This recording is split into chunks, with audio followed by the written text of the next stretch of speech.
How long will foreign nationals continue killing South Africans and South Africans are expected to do nothing about it?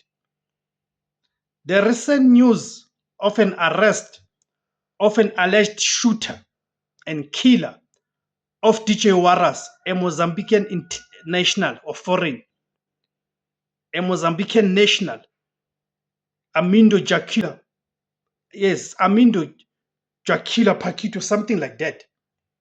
The fellow appeared in court on the 2nd of February for killing DJ Waras. And DJ Waras is not the first prominent South African to lose his life at the hands of merciless foreign nationals. Remember Lucky Dube. And for a moment, let's forget about DJ Waras and Lucky Dube and others who are famous. The question we should be asking is, how many South Africans who are not as famous as Lucky Dube and DJ Waras have lost their lives at the hands of merciless, heartless foreign nationals in this country? Foreign nationals are killing South Africans with impunity. And when South Africans speak out against this, then South Africans are called all manner of names. South Africans are then called xenophobic, are called all manner of things. But South Africans are losing their lives at the hands of merciless foreigners in this country. Yet we have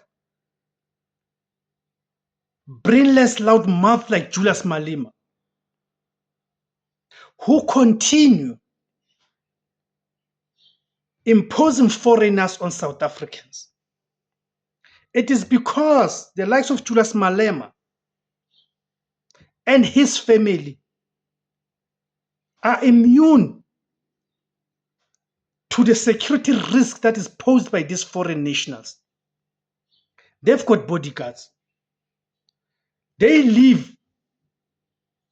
behind the walls and electrified fences. Unlike ordinary masses. And what is pissing me off is that DJ Waras is killed by a foreign national while protecting South African buildings from these foreign criminals. Yet, you've got the elites who continue to label South Africans xenophobic when South Africans stand up against these barbaric acts by the merciless foreign nationals in this country. How many South Africans have gone out of this country, went to these African nations and commit the same heinous crimes that these merciless foreign nationals are committing in this country? We need to say it like it is without any fear of favor. Because what is clear now is there's a clear plan for a hostile takeover by foreigners in this country. Hence, they're hijacking the buildings in this country, terrorizing and tormenting South Africans. You see?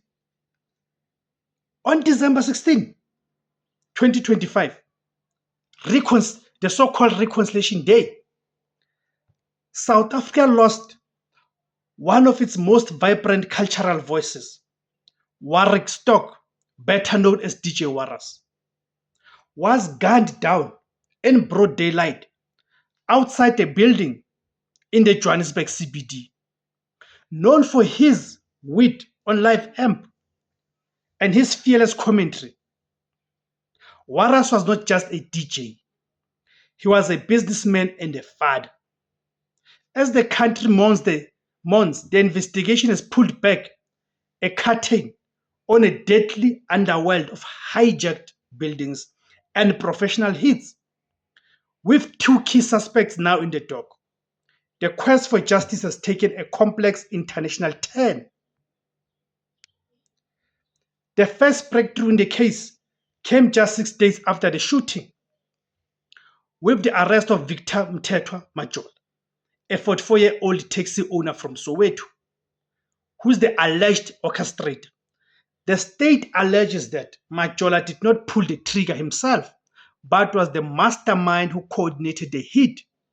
Evidence presented in the court includes CCTV footage and witness statements allegedly placing Majola near the scene, pointing out Waras to the shooters.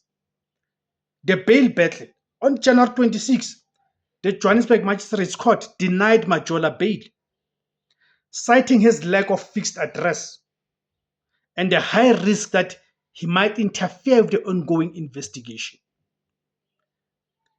Majola maintains his innocence, claiming mistaken identity and offering condolences to the Stock family while insisting the state case is built on assumptions. Then suspect 2, the Mozambican shooter. The investigation took a major leap forward on the night of January 30, 2026, when a crime intelligence-led operation tracked down the man believed to be the actual shooter. The arrest in Primrose, a 25-year-old Mozambican national, was apprehended in the Marathon informal settlement in Primrose, East Rand, after being on the run for over a month. Immigration charges. Beyond the murder and conspiracy charges, the suspect is also facing charges for contravening the Immigration Act, as he was allegedly in the country illegally. The court appearance. He's making his first appearance on February 2nd, 2026 in the Johannesburg Magistrates Court, where he's expected to join Majola in the dock. The arrest of a foreign national as the alleged hired gun has reignited a heated national debate about the role of undocumented migrants in South Africa's violent crime wave and the ease with which local masterminds allegedly recruit across borders. The motive, the war over hijacked buildings. To understand why DJ Waras was targeted, you have to look at his work outside the DJ booth. Waras was the founder of a VIP security firm and became a blueprint creator for reclaiming hijacked buildings in the inner city. The protection orders. Before his death, Waras had successfully applied for protection orders against several tenants in Zambesi House, a building his company was contracted to secure. A targeted hit. His family and associates believe he was murdered because he ruffled feathers in the underworld, standing in the way of powerful syndicates that profit from the illegal occupation of city property. The cost of activism. His death highlights the extreme danger faced by those trying to clean up Johannesburg's CBD, where organized crime and property hijacking are a multi-million rand business. In conclusion, a national loss, right? A national loss. Whether a killer is a local or foreign, the loss of DJ Waras is a staggering blow to South African media. And his death is a reminder that in the fight against building mafias, the price of bravery is often the highest possible, right? And it also then sends a clear message that we as the ordinary masses, we are on our own because the political elites are in the pockets of these criminal syndicates, which chief among those criminal syndicates are foreign nationals. Hence, they are always the first ones to defend the foreign nationals. Thank you guys for tuning in. My name is Tebos Kosana. The name of the platform is Izwi Labansundu, the voice for Africans. Kamakuma Africa.